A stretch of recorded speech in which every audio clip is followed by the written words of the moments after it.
It's becoming common that there are more innocent people in prison than society cares to realize. And I'm just one of them.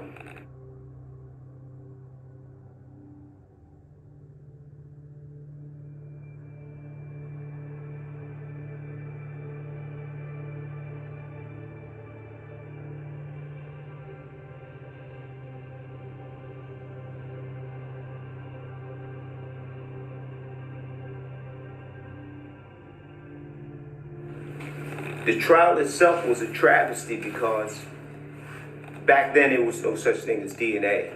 And the strongest piece of evidence that put me on death row was a cigarette butt. That's right. And it was a lie. The whole thing was a made-up lie. They said that he smokes Newports, he did it. But when you are a young black man, the burden is on you. Race was the primary issue. I was a young black man, 24 years old. And when I was arrested, it was just an assumption that I would take a plea. He'll take a plea, he'll take a plea. And they just built the case right around me. 10 and a half hours I was on the stand in Atlantic County, death penalty case. And he tried to catch me in a lie about anything. He says, well, who would have the biggest motive to lie? He couldn't say that I lied about anything, and I didn't give an alibi because I said I don't know where I was, and that was a problem. So, and it was a problem at my parole hearing too.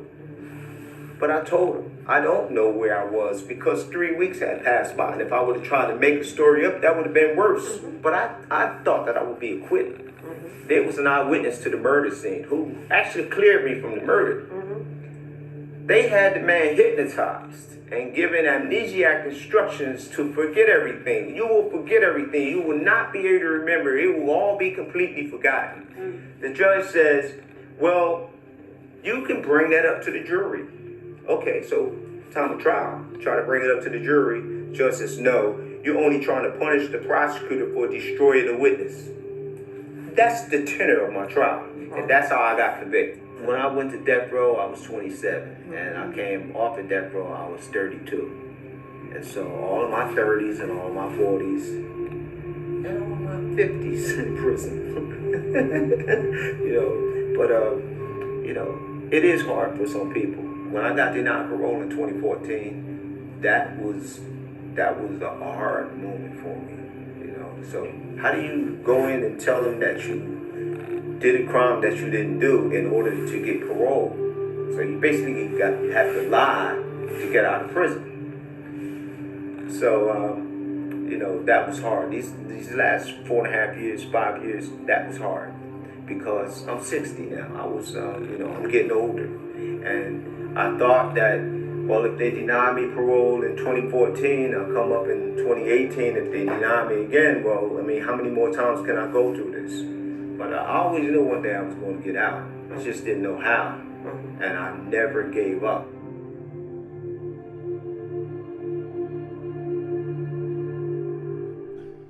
Yo, you're back with your favorite squad. We here for part 2 of Wrongfully Convicted 201749RL. We're here with our special guest, Mr. Ronnie Long, telling his story of wrongful incarceration and injustice in the New Jersey correctional system. And so I'm here with my two co-hosts. You know these guys, LLB and JMC, and we're going to pick this story up with Ronnie today. So Ronnie, when we closed out the other segment, you were just about to go in and tell us a little bit about the death penalty in New Jersey and when that became effective and then changes in that legislation. Okay.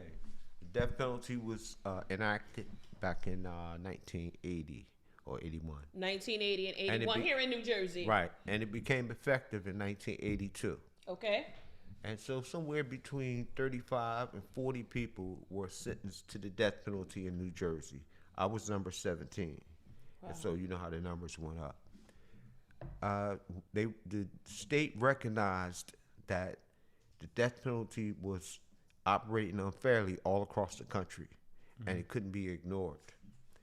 And the Supreme Court of the United States, with Clarence Thomas, was making it easier to execute people and to streamline death penalty cases. They came out in 2000.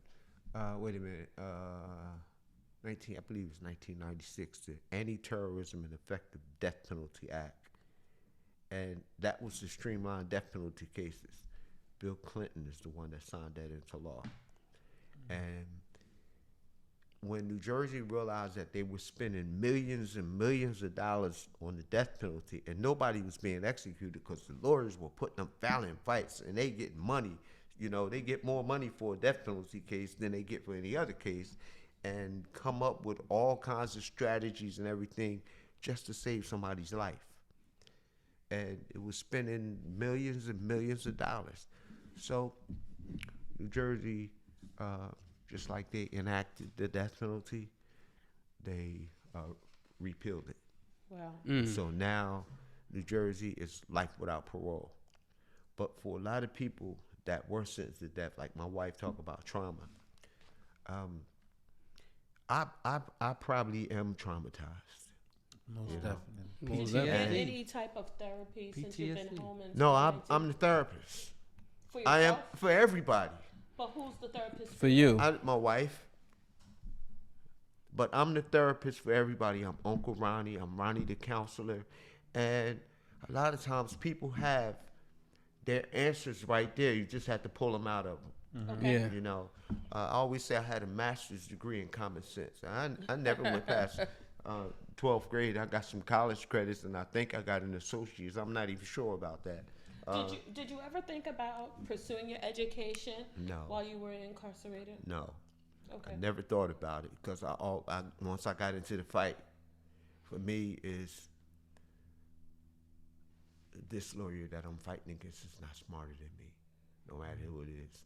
This judge that I'm dealing with is not smarter than me. How do they react to that? Like when you come into contact and engage with these people who have gone to school, they got these very I have an MBA. I think I'm fairly smart, but I'm very street smart as well. These people have a lot of academia and letters behind their names. They wear that like a badge of honor. So how do they engage with you? Do they think you're not qualified because you don't have your JD? They look down on me, but when they find out that I did certain work, it's like, damn. This is the guy. This is the guy. So why not become a lawyer? I don't need to. What I need to do now is enjoy the rest of my life with my wife. Okay. And the work that I do, it's like, okay, I can pick and choose. I would rather help somebody who's innocent. I would rather spend the time. Okay, I got a case over in Pennsylvania that I started working on. I actually finished it. Brother been locked up 52 years for an accomplice to a murder. Listen, he was an accomplice to a murder. He got brand new red car. He get these two brothers a ride to the Cheltenham Mall, and I live out in that way. And they both get out. One comes back and gets in the car. He just stabbed the other one. It's a street murder. The brother with the new car won't talk. He won't tell. William Bartlett. He's locked up with the brother that did the stabbing. They both get convicted and sentenced to life.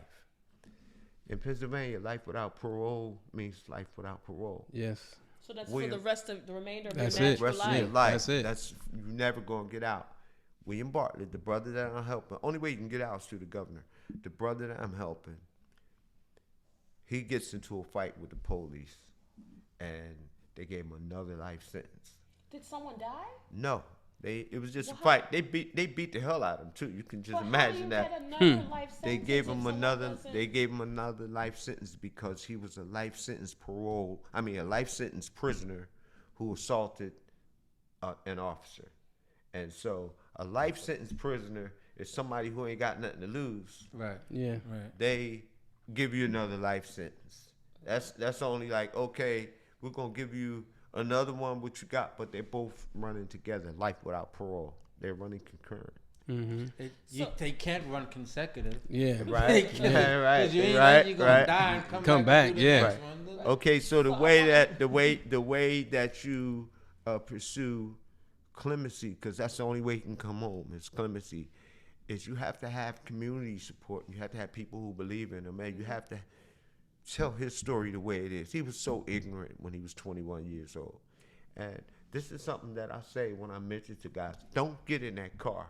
You see them guys in that car, don't get in that car, because whatever they do, you're going to be blamed 100% for it. And whatever they did before you got in that car, you're going to be blamed. So this is just one of the cases that I'm working on, is to get this brother William Bartlett home, 52 years. Wow. And, you know, his daughter was the one that reached out to me. She was 2 when he got locked up. And now she's tearing families 54. apart. Wow. She's 54. She want to get her dad home. Her grandmother raised her and her little brother, because her mom put them in the orphanage. And in 2009, her brother passed away. She had to tell her father, your only son died, right? And then in 2018, the grandmother passed away. So he's all she has. Right. So now, only person that he has is his daughter. Wow. So let me ask you this: with all the cases that you've gotten people off, there weren't. It sounds like it's just foul play with the prosecutors, the court system, them burying evidence. It's not something where as though someone may have said something and you may found them saying something in the discovery that may have made them more guilty or made them guiltier than what they were. It just seemed like it's just all foul play, or just them just burying evidence, or them just not letting evidence come to the table, so these people can get out. And that's how the system works. Just presume guilt. But you know, if you have a good lawyer, the difference between a good lawyer and a run-of-the-mill court-appointed lawyer is that the good lawyer is going to delve into the facts, look into the facts. Most lawyers don't do that. They hear whatever the cops... Is it because they're loaded with cases? That's one reason, because they overloaded and they might not like the client. Yeah. You know, they working for a client that they don't care if he's convicted or not. They're not spending any time with his case. So I actually came up here and I gave a lecture to 50 public defenders when I first came home. In 2019? Yeah, in 2019. And okay. Tell us a little bit about that. Well, I told these lawyers who I am and where I came from, and I urged them. I said, somebody in here is going to be a good lawyer.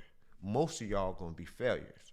I said, but that went over real well. The one person in here that's going to be a good lawyer, and it may be 2, are going to be the ones who won't look the other way.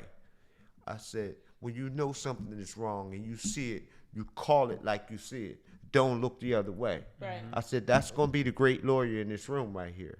I said, because a lot of innocent people get buried because we had poor lawyers. Poor representation. And then I talked about some of the briefs that I wrote that are published decisions that are in the law books. So tell us where some of your work and the work that you've done for others is published and we can find it. Okay. Others can find it. Okay. What I will do is... I think I put them. Did I put them on my page? I'm not sure if I put them. We will get that information. You know, from I'm gonna put them on the page. Also, some of the guys that they're still alive. Right. Like Mike Howard, he was convicted of murder. I got his case overturned, and he's home. He was on a life sentence. And who else was on there, babe? But anyway, what I'll do is. That's what I should do. I should see. Some people don't want their cases like brought back up for whatever reasons. Right. But I do have a record. I do have a record of. Can I ask you a question? So what you like? You said 32 and 0. You said you. Oh no, that 13 and 0 was the fights in the county jail. You said you. No, I'm talking about what your cases. Are you like 32 and 0 or more than that? It ain't. It's a lot of cases that I work on. Most of them I don't win. Gotcha. But the ones that I do win, it's like, okay, I got somebody's attention. Yeah. You know. Does that make it any easier? And again, go ahead, JMC. I want to give you. Well, because he said he lectured to the public defenders. Is it safe to say? I guess, and I know this is a question that I shouldn't have to ask, but I'm gonna ask for people who might want to know. Takes a lot of courage, I assume, because those public defenders got to be courageous not to look the other way in some cases. Well, it was their boss who actually called it together, Joe Russo. And a lot tell us who that is. Joseph Russo, he was in charge of the public defender appellate section here in Newark. Okay. And, we in Plainfield, right? In Newark, right? Yeah, Newark. And they started the Conviction Integrity Unit. They just grabbed that name, Conviction Integrity Unit. This is the public defenders post-conviction unit. And the reason that I went there is because he called me there to talk to the lawyers, because a lot of lawyers, they learn as they go along, and I have other lawyer friends that I'm grooming, and talk to them, and just speak from the heart, and some of them that I knew. A lot of public defenders, they move on to become prosecutors or judges, or they move on to So something it's like else. a stepping stone. Yeah, it's like a cases. stepping stone. All of my lawyers, they said that I was good luck for them. Both of my trial lawyers, they both became judges. Wow. One, Have you ever what? had any communication with them? I did, and What's that been like? well, one of them I stayed in contact with. That's Jack McPhilly. He was before he was assigned to represent me. He was Camden County prosecutor, and then they assigned him as my trial lawyer.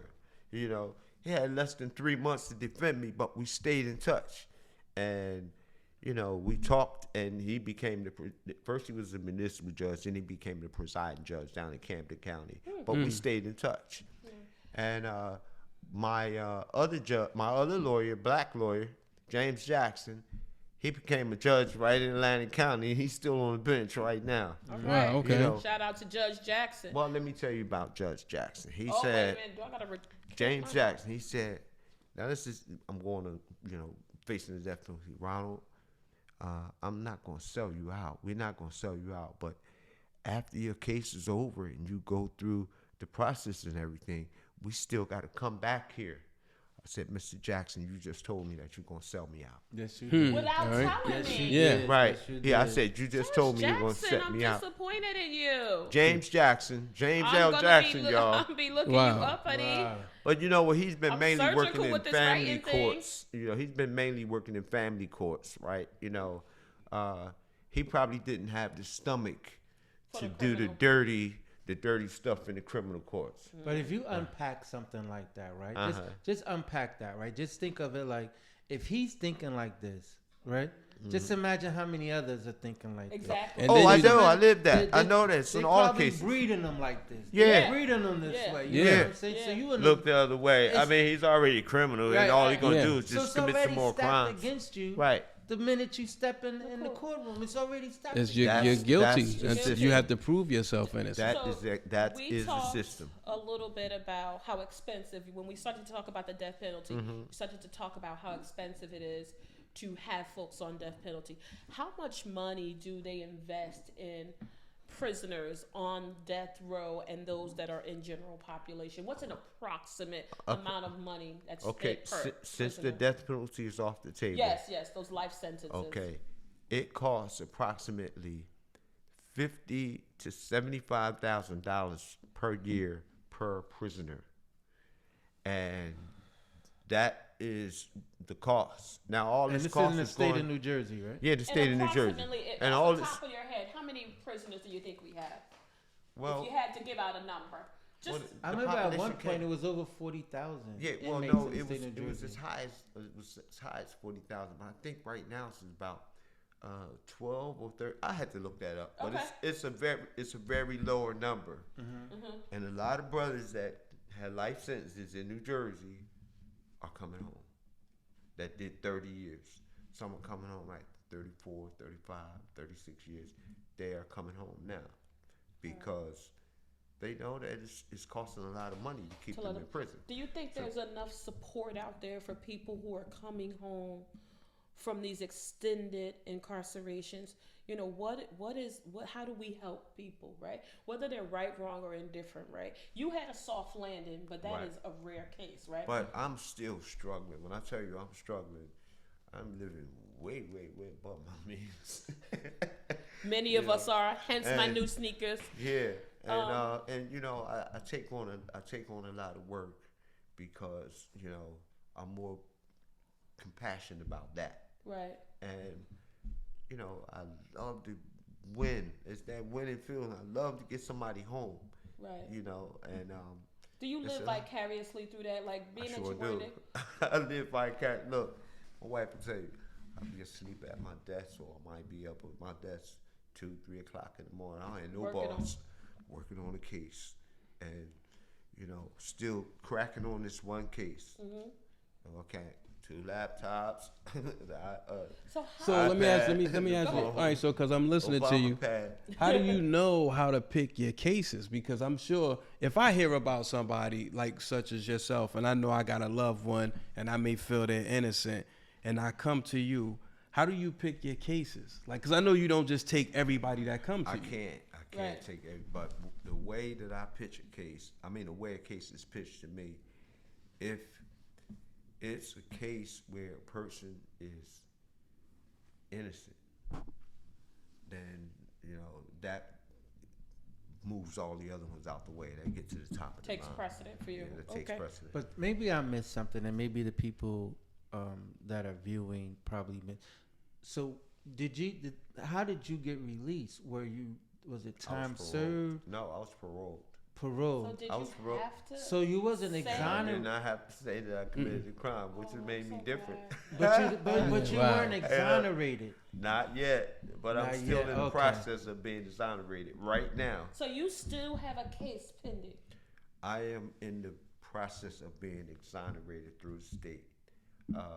I dropped my DNA argument finally after 25 years last year, so that the conviction review unit, nothing is stopping them From taking a from look taking at my case. And I was the first one I had a hearing. I went there with Jim McGreevy and Tuxedo, Gail Muhammad. You know Gail Muhammad? I don't. Okay. I know the Yeah, name. Yeah. So she's So South your case Jersey. is still being reviewed. Yeah, my And case. what's the next step for your case? I don't know. Okay, I don't want you to share anything that. Well, no. I really don't know because it could come from anywhere. My case is already in the highest offices of the state, which is the governor and the lieutenant governor, and the attorney general. And as I said when I started, I'm really appealing to just those 3 people. you Gotcha. know. And and it's not just for me. I stress that is when I sent that letter to the governor in February, it was the letter that every death row prisoner writes to a governor. Dear governor, help me. And it wasn't just me. I was sending that letter for every prisoner throughout the country because the governor's the top dog. It's like William Bartlett that I'm trying to get out in Philly for 52 years. The governor can look at this case and say, okay, Is that what they call clemency? that is clemency. He can give him clemency. He can commute his sentence to the amount of time that he has served and release him. He can release him on parole for the rest of his life, but release him. Do you have parole, Ronnie? Yeah, I have parole. I have technically I have parole, For but the rest of your life? well, no, until I'm exonerated. I can go Okay. anywhere I want in the country. My You don't parole have is those kind of restrictions. I don't have none of those restrictions, and I spent a lot of time in Florida with my mother, back here. But when I was granted parole, it was the same setup right here. Bottle of water and a microphone. And you had to sit in front of how many people? 15-member parole board. That's so intimidating. Wait. They did me a favor. They brought me an audience. About 35 students. Wait. 35 students.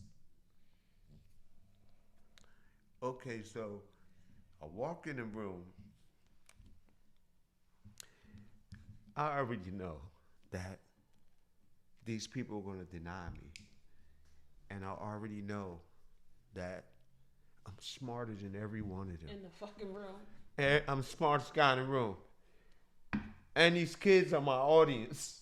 Well, yeah. I got a Chris. room full of audience, so I got a room full of witnesses. Now, if they thought that they were gonna make mincemeat out of me in front of these kids, They would have never brought him. look, it wouldn't have been there, not for my case. Nah. I went in there and I held court. I didn't care if I got paroled or not. All around, each person around the room questioned me, and in the end, they believed me. What What can I I ask you? told- Just at a high level summary, what kind of Mr. question? Long, I've seen one of your appeals. You seeking DNA, and court said that pretty much wouldn't help you, sir. I said, sir, I'm glad you brought that up. I said, in terms of DNA, I've been fighting for so many years to get DNA testing. You have to first do the DNA testing, get the results back, then you can tell the man But is you in. haven't that even wouldn't done work. that. They never gave me the DNA testing, and you should ask the question why. Exactly. That I never got the When you DNA walked testing. in that And you know what? The governor right now go order the DNA testing in my case. The head prosecutor, the attorney general, they can order it now. That's what I've been fighting for since 1997 to get DNA testing to prove my innocence. But when I went in there, that parole Did board. you, when you walked in there, did you have hope? Oh yeah, I had hope. I knew one thing, they were going to listen to me. I know that's And right. I ain't going there with no paperwork, no files, or none of that. All that was up here. And each one of them questioned Do me. you have representation? Do you have an attorney with No, you? when that Well, not a happens? when you're parole. at the parole Not a hearing, No. you don't have a lawyer. Okay. You know. That's his day So in court. I'm answering everybody's questions, and I'm trying to see who's going to be the challenge, right? Who's going to really give me like the hard questions? The first two that denied me parole in 2014, they there too. They said parole did not come back in 8. You gave me an 8-year hit. I come back 4 years. So this is the 4 years I'm coming back. So they asked me questions. I answered their questions.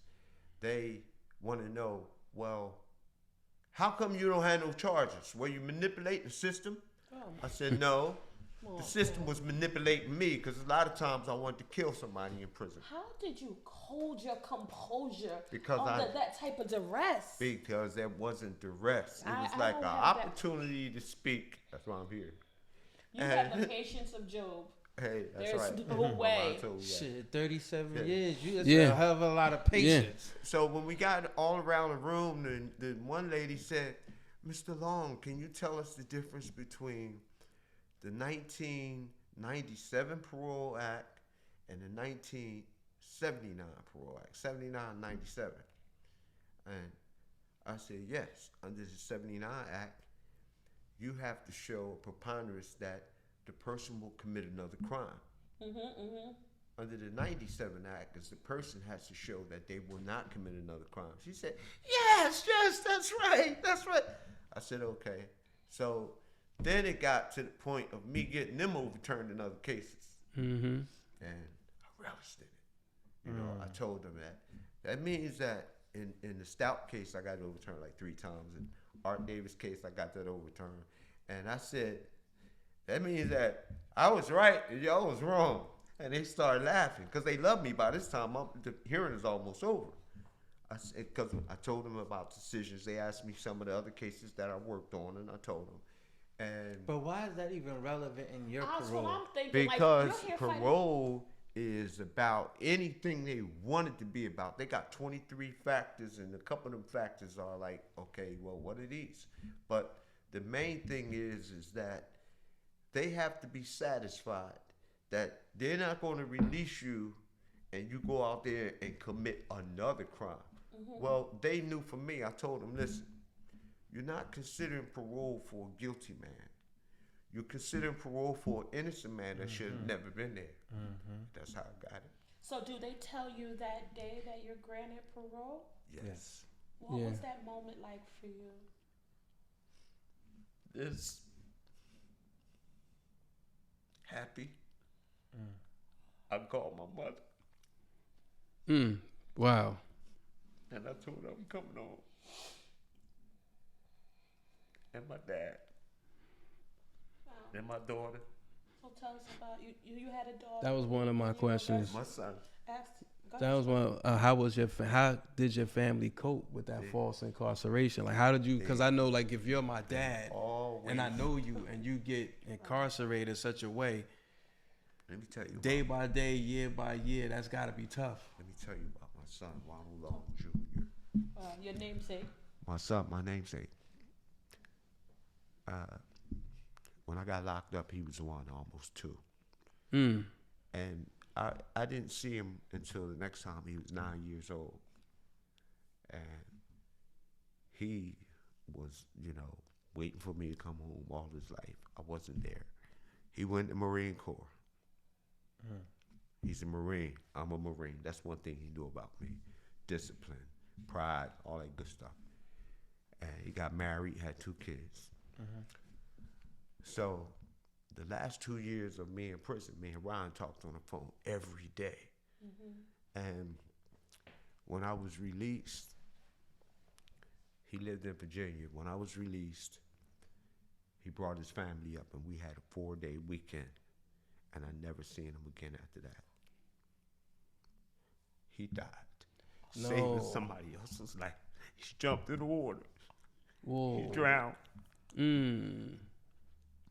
Saving somebody else's kid. Mm. I grieve for my son every day. Every day. Wow. Mm. My daughter was 7. Come on, she's a super. Sorry for your loss. Wow. She's a super insurance woman. My daughter is like an insurance adjuster. What's her name? Jerry Taylor. I'll hook you up with her. Shout All you right. out, Jerry. Jerry Taylor. Shout She, you out. Yeah, you say her. She's very pretty and she's very, very smart. I wonder where she got that from. I wonder where she got that from. But my son, you know, a lot of black boys don't grow up with strong black father. Right. role You're right. models. Right. Figures, you're right. So I took that on in prison. That I want to raise black men to be black men. Mm-hmm. I salute you for that. I took that on myself. I didn't, you know, if that's your calling, that's your calling. And everybody looked at me as the lawman. I had the most protection in every prison. Whatever prison I went to. I'm sure. Yes. Ronnie Long is in the building. What? Or they called me Africa. At one time I changed my name to Ronald Africa. Okay. I can And imagine. I changed my name back to Long. They said, oh man, they scared him into changing his name back. Oh, Toby, and some guys didn't know that. Yeah. Some people still call me Africa. Okay. And some people know me as Ronnie Long, and some people are ignorant to argue that who's the better paralegal jailhouse lawyer between Africa and Ronnie Long. I think Ronnie Long It's get the him. same person, yeah, right? Oh man, Africa, he eat him up, and you know. So it's like, I mean, actually, that stuff was gonna be in the movie. You know, I went to Samuel L. Jackson to play me in my movie, but Okay. I actually Yes. heard them. Yes. Speak it into existence. Yeah, Yes. I actually heard all of those conversations. And, you know, I used to be a paralegal in state prison. I used to walk in a hole in the dungeons like a bunch of rats and stuff like that. I mean, it's a real filthy prison. But I used to go through there, and then they kicked me out, sent me to Northern State. They got the gang unit ASSEG. And I go through the gang unit ASSEG, and I says, don't call me when them boom, I ain't coming up there. Wait till I get up. It's like, who is this?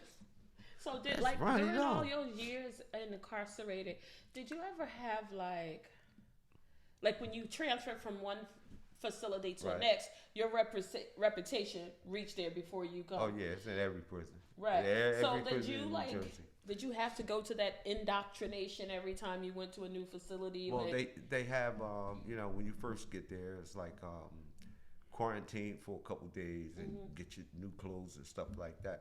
But everywhere I went, I got showered with stuff. Everybody sending me stuff. wow. Canteen, stamps, envelopes. You know, you need a radio. Everywhere I went, because of who I was And and, the work how I you were carried doing. myself. And the officers eventually used to come to me, officers that want to make sergeant. I know the New Jersey Administrative Code like front and back of my hand. So I help a lot of officers with the testing, and they become Wow. sergeants. And then I help a lot of sergeants with the Become testing, lieutenants. and they become lieutenants. And then one lieutenant, he went to Clinton, and you heard about them 14 cops that got Yeah, indicted. Yeah. He goes to Clinton, and he's the administrator, St. Wow. Paul. That's Wow. my boy, right? Wow. Well, So I can imagine every time you travel from prison to prison, I you was know packing somebody. up so much stuff. And now Yeah. losing So much stuff. paperwork, so much they books they and stuff. steal your stuff. Yeah. You steal your property. They put all your stuff out there, and they have inmates. They call packing them light. Oh, well, he ain't gonna get everything. But I've been through all that. That it was just part of the process. So what is life like now for Ronnie Long? We know you're still in the fight. You're still fighting for prisoners that are wrongfully convicted. Well, what's a good day like for you when you get to enjoy yourself? Every day, I'm like on 24-hour mom duty call, taking care of my mom. She's 4 houses down the street. Okay. And she's getting ready to go back to Florida next week. I'm not sure if me and my wife drive back down there, fly down there, whatever. That's kind of up in the air. But a typical day for me is to be sitting at my desk, cracking on a case, listening to CNN or MSNBC, and just cracking on a case that I want to win. I might run up to the post office or something like that. But I'm one of them husbands that's home every night. So I know when I was a kid, I could have used you, Ronnie. All the shit I got framed at my house when I was a kid growing up. So fellas, let's come with your closing thoughts for Ronnie. Well, the one thing I was gonna say to Ronnie is that you done amazing work for 37 years. You've been a pillar within the penal system, and amongst a lot of people that didn't have hope, you gave them hope. Yeah. You gave them hope, and you gave them something that they probably could never repay you if they wanted to. They couldn't repay you. I know. You understand what I'm saying? Giving people their So life back. you did amazing and wonderful. You made a bad situation and turned it into being able to help many. Right. Yeah. You understand what I'm saying? Right.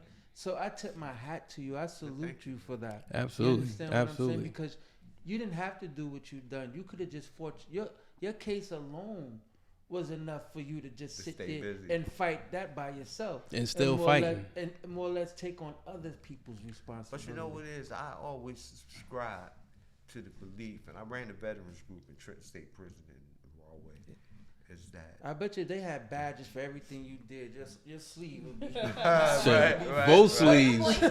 Both But I sleeves. always live by the principle that the more you do for others, the more you increase the value of your own self. Absolutely. Yes. And, Absolutely.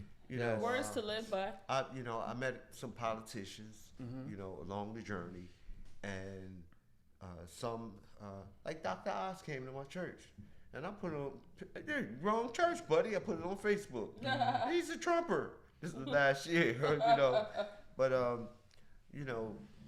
like to be a factor, and particularly, I would like to have that conversation with the governor, the lieutenant governor, and the attorney general, and just to look at. Let me just present you with a dozen cases, or Just maybe to look more, at.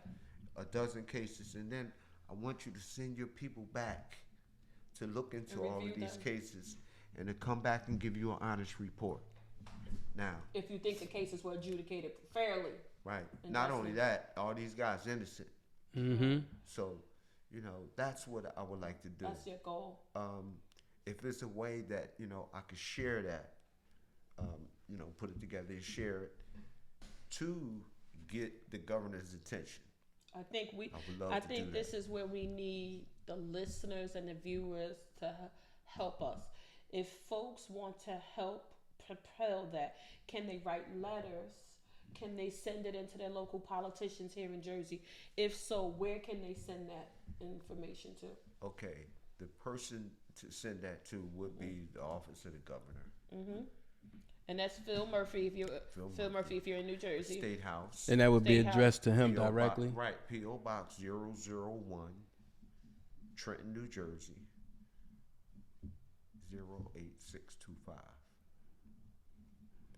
I do Attorney have General I Matt have Black. one question, and it's actually currently going on. It has to do with today's music.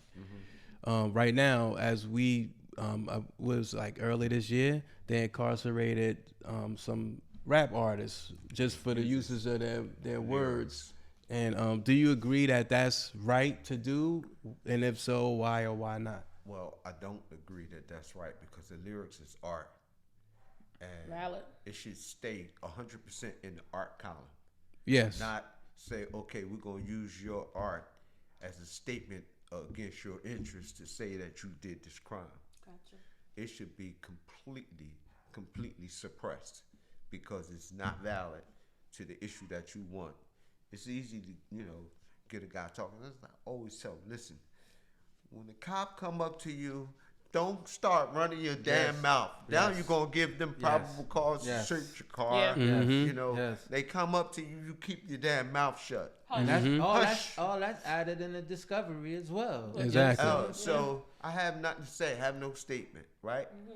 Okay, that's the difference between them letting you go right now or them holding you and finding what you got in that car, running your mouth.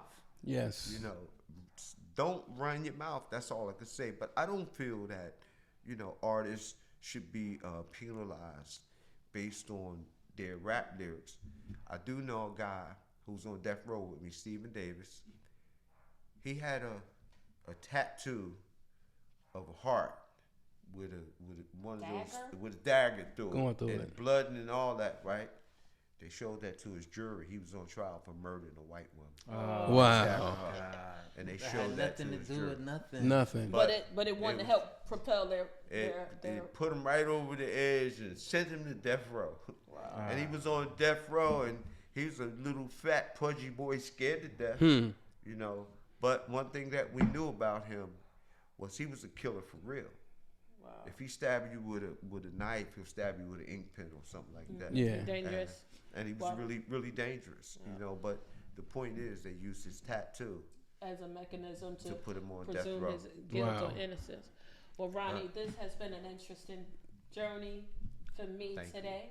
Thank I you. want to thank you from the bottom of my heart Yes. for not only the work that you continue to do, because it could have been very easy for you to step away from this work when you wasn't no longer incarcerated. But I hope that folks out there who are listening or viewing that hear your story know that there's work not only for Mr. Long to do, Ronnie to do, but there's work that we all can do individually to help support and make sure some of this appropriate legislation gets passed so that people who are wrongfully convicted, or just so people can get a fair trial. That's why we all need to be encouraged and be informed about our rights.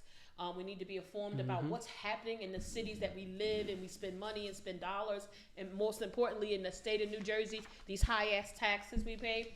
These people work for us, and there's all kind of legislation out there that will help people who are wrongfully convicted, and even those who might be guilty but have been given time that is ridiculous and doesn't fit the crime. You know what I'm saying? So we want to make sure that you become active. We want to mobilize people. We want to thank Ronnie for coming in today and spending time with us. And we're going to share, when we post this show, we're going to share information again for those of you who are in New Jersey, and even those of you who are outside of New Jersey.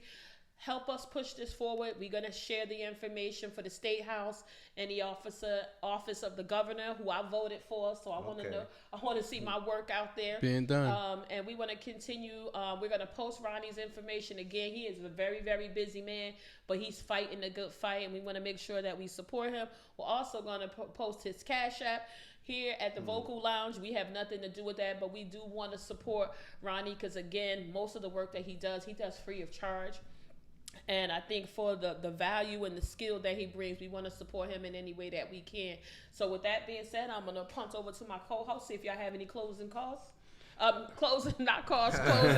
for the show today. I want to send a shout out to Ronnie and give you your flowers while you're here, because I really appreciate all that you've done. I know this is the first time we're meeting, but I have to say I'm very, very, extremely proud of you. Thank you. I'm extremely proud. It's been an honor, definitely. Most definitely. Absolutely. I don't take it lightly at all.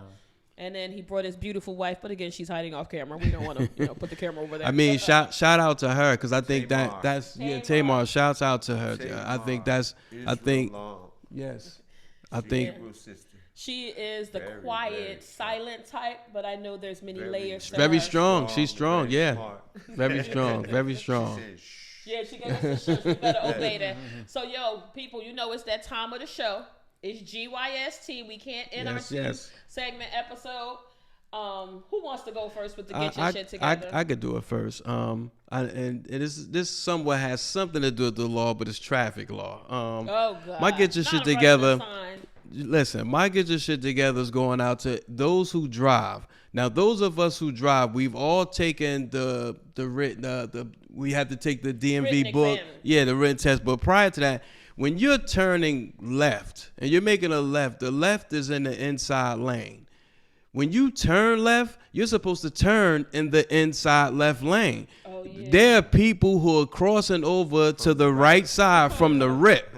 And I almost saw 2 accidents this morning for people doing that. And then they try to flop you with the finger when you're turning in the right, because we could turn right on red in Jersey. So, like, you're almost causing an accident. You need to get your shit together, or we need to legalize road rage. My get your shit together. I don't know if Ronnie can help me with this, but I might need your help with this. I just had a birthday. Yay! And, dry ass Libras. Yes, I just had a birthday, and I'm getting all kinds of advertisement that displays my age. What, like AARP? Yeah, it's unwanted. It's unwarranted. I didn't ask for this shit. He's offended. The day of my birthday, I get this AARP. Either the day or the day before my birthday, I get this something from AARP. Somebody selling the information. Right? So I open it up and it's like, get your free thing you could put in your trunk, separate your grocery kind of thing. And it says, welcome to. I'm like, how did you even know? I didn't even know it was my birthday. It's all public record. Everything's public. So I guess every year somebody's turning that age, and they just mass mail. They know, email them. They know. That's why he's here. So they need to get their shit together. Stop emailing my friend and sending him AARP stuff. Oh, that stuff come in? Don't worry about me. I'm pushing my age back. But listen. Let me get mine before you do yours. Okay, go ahead, Ronnie. My get your shit together would be to the Trump supporters, especially the black ones. Oh, now, wow. Y'all know this man is a crook. Among other things. Y'all know this man is a racist. Among other things. Y'all know this man will cheat, will steal, he will rob you, he will do all of that. Will a man rob God, the Bible says? Yes, he will. Y'all still supporting him. Y'all giving him, I heard this word mulligan. You ever heard of that word? Yes. Free pass. Well, I never heard of the word mulligan. That's in golf. Yep. Okay. Mm-hmm. Well, Trump gets a mulligan. Well, he didn't mean what he said, and he didn't mean to say this. He meant something else. And y'all know he's a collaborator with Russia. Mm-hmm. Y'all know he's a collaborator with all kinds of dirty, illegal evil doers, and he's making millions off of y'all Trump supporters, y'all black Trump supporters. Yep. And I would just say to all y'all.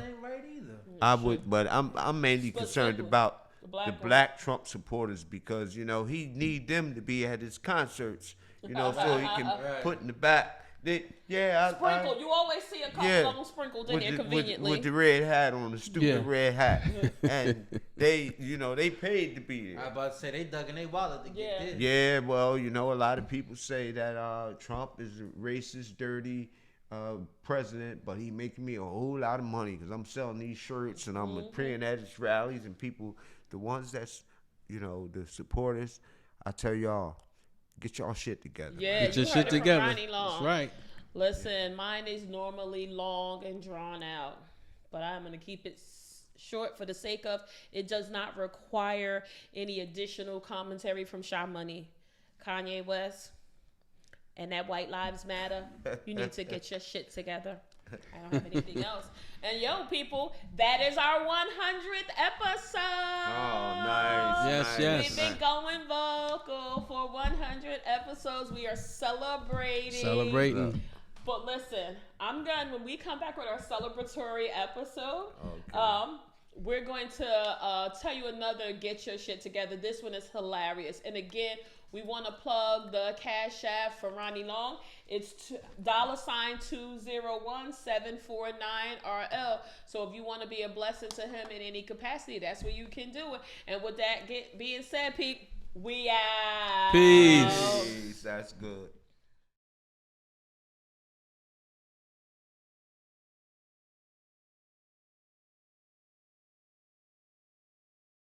Listen, thanks everybody for tuning in. We wanted to take a little PSA. We would be remiss if we did not thank all of our viewers, our subscribers, our fan base. I know we're trying to cast our net a little bit wider, but we wanted to take a moment to be grateful in this moment and say thank you to all of our wonderful guests who have been coming on the show, who've been lending their time. Will Hawkins, the Thorough Couch family, Ashiba Ellis, all of our couples who participated in the Marriage Chronicles. The Huggins, yeah. The Tuckers. The Smiths. The Smith Smith V. family, V. Smith and Lakeisha. We don't want to forget Kenny Sean.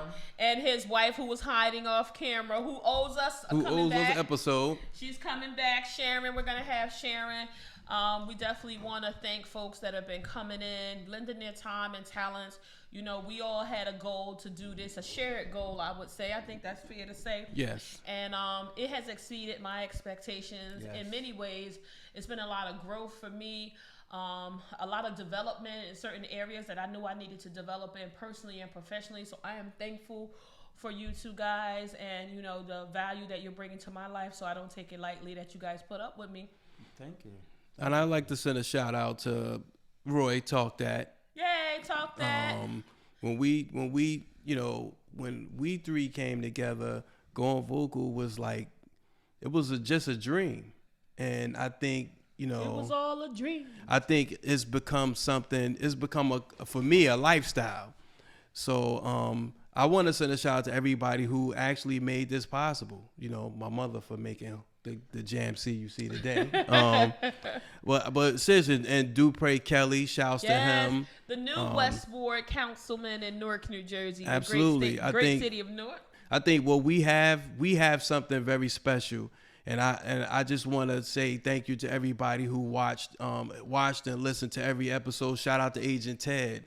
Yes, my cousin. I mean, you know, we got some really, really good topics, really, and it's just going to get better from here. And this is just 100th episode. Yes, 100th episode. Lou, any words? But I want to just say, you know, it's times where we may feel like our efforts are going in vain, and it feels like, oh, we're just spinning our wheels in the mud. We can't get people to subscribe.